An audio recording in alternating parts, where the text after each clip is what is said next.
السلام علیکم ناظرین، آج کی ویڈیو میں ہم آپ کو ایک پاکستانی قیدی کے بارے میں بتائیں گے جو 17 سال سے امریکی جیل میں قید ہے۔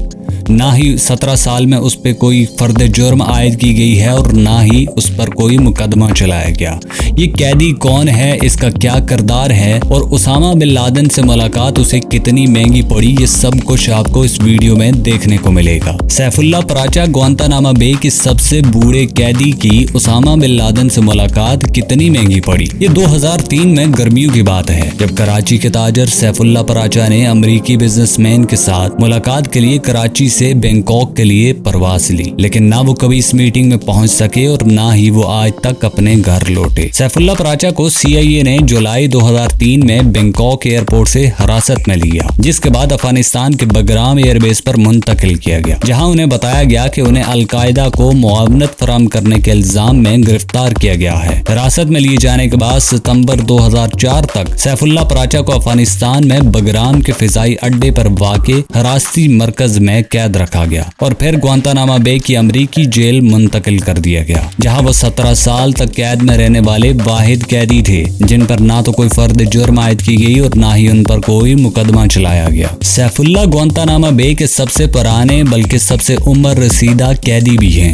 جنہیں ان کی اہلیہ کے مطابق دوران حراست 2 بار دل کا دورہ بھی پڑا۔ سیف اللہ پر دہشت گردوں کو معاونت فراہم کرنے کے الزامات کیوں لگے؟ گرفتاری سے قبل سیف اللہ پراچا کا شمار کراچی کے کامیاب بزنس مین میں ہوتا تھا۔ وہ 1970 میں new York institute of technology میں کمپیوٹر سائنس کی تعلیم حاصل کرنے امریکہ گئے۔ وہ اپنی ڈگری تو مکمل نہ کر سکے، لیکن 1974 میں انہوں نے اپنے بھائی کی مدد سے گلوبل ٹریول سروسز کے نام سے ٹریول ایجنسی کھولی اور 13 سال امریکہ میں ہی گزارے۔ امریکہ میں ان کی ملاقات اپنی اہلیہ فرد سے ہوئی اور 1989 میں ان کی شادی ہوئی، جن سے ان کے 4 بچے ہیں۔ سیف اللہ پراچا نماز کے پابند تھے اور صاحب حیثیت ہونے کی وجہ سے خیراتی کاموں میں بھی بڑھ چڑھ کر حصہ لیتے تھے۔ انہوں نے اپنے بچوں کو کراچی کے بہترین سکولوں سے تعلیم دلوائی۔ اطلاعات کے مطابق سیف اللہ پراچا نے اسامہ بن لادن سے کہا تھا کہ تم جو یہاں کر رہے ہو اس سے امریکہ تمہارے خلاف ہو گیا ہے، تم اپنا موقف بتاؤ اور ہمیں ایک انٹرویو دو۔ اس مقصد کے لیے وہ اپنے وزٹنگ کارڈ بھی اسامہ کے پاس چھوڑ آئے تھے۔ امریکی حکومت کے مطابق افغانستان میں القاعدہ کے ایک کمپاؤنڈ پر چھاپے کے دوران سیف اللہ کا وزٹنگ کارڈ برآمد ہوا تھا، جس کے بعد ان پر الزام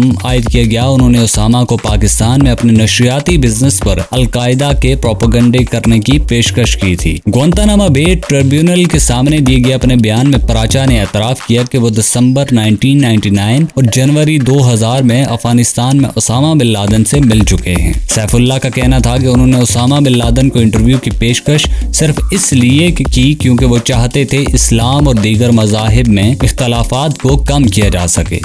سیف اللہ نے بتایا کہ 2001 میں میر نامی ایک شخص کراچی میں ان کے دفتر ان سے ملاقات کے لیے آیا اور وہ ان کے اسامہ بن لادن کے انٹرویو سے متعلق مزید جاننا چاہتا تھا۔ سیف اللہ کے بیان کے مطابق میر نامی شخص نے ہی انہیں اپنے ساتھی مصطفیٰ اور ماجد خان سے ملوایا، اور جب ماجد خان کو معلوم ہوا کہ سیف اللہ کا بیٹا عزیز بزنس کے سلسلے میں امریکہ جا رہا ہے تو انہوں نے اس سے مدد کی درخواست کی۔ 1 مارچ 2003 کو جب CIA اور پاکستانی سیکیورٹی اہلکاروں نے خالد شیخ محمد کو راولپنڈی سے گرفتار کیا اور اس کی خبر ٹی وی پر چلی تو سیف اللہ پراچا کو احساس ہوا کہ وہ جس شخص کو میر سمجھ کر ملتے رہے وہ دراصل القاعدہ کے سرکردہ رہنما خالد شیخ محمد ہیں اور ان کے ساتھی مصطفیٰ دراصل عمار البلوچی ہیں۔ سیف اللہ کے بیان کے مطابق وہ میر اور مصطفیٰ نامی شخص سے صرف اس لیے رابطے میں رہے کیونکہ انہیں لگا کہ یہ دونوں ان کے کاروبار میں سرمایہ کاری کرنے میں دلچسپی رکھتے ہیں۔ سیف اللہ پراچا پر یہ الزام عائد کیا گیا کہ خالد شیخ محمد نے انہیں 5 سے 6 لاکھ ڈالر کی رقم امانت کے طور پر دی تھی اور سیف اللہ پراچا نے خالد شیخ محمد کو بین الاقوامی جہاز رانی کے ذریعے ہونے والی تجارت میں اپنے طویل تجربے کی بنیاد پر عورتوں اور بچوں کے کپڑوں میں چھپا کر دھماکہ خیز مواد امریکہ اسمگل کرنے میں